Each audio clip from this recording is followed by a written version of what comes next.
Good morning. Welcome again to Morning Devotions. Thank you again for our time together. You've often heard me say to you that the most important thing in life for you is to discover the will of God for your life. That God has created abilities, that God has created desires in you that will only be fulfilled as you are doing what He created you to do, as you are being what He created you to be.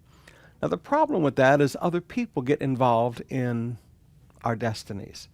We have the will of an uncle, we have the will of an aunt, we have the will of a professor, we have our own wills. And we don't understand that the only will that's really necessary is God's will. But maybe the most interfering will in God's will in our life is the will of a parent. Now, I'm a parent, so I can say this. Matthew chapter 20, beginning with verse 20. Then the mother of the sons of Zebedee came up to him with her sons. Kneeling before him, she asked him for something.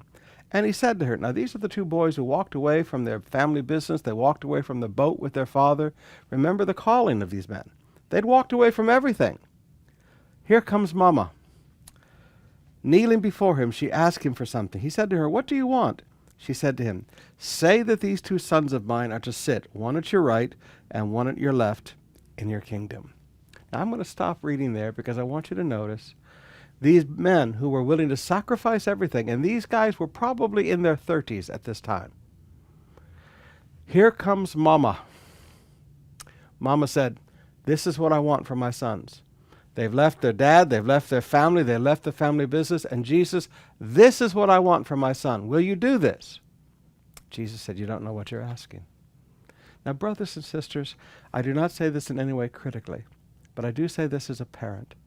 You and I have to quit trying to push our will and start encouraging our children to be filled with the knowledge of His will.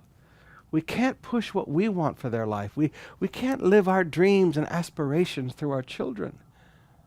They will never be fulfilled. They will only be embittered. We must pray like Paul did, that our children will be filled with all the knowledge of God's will for their life, and that they will move toward God's will for their life.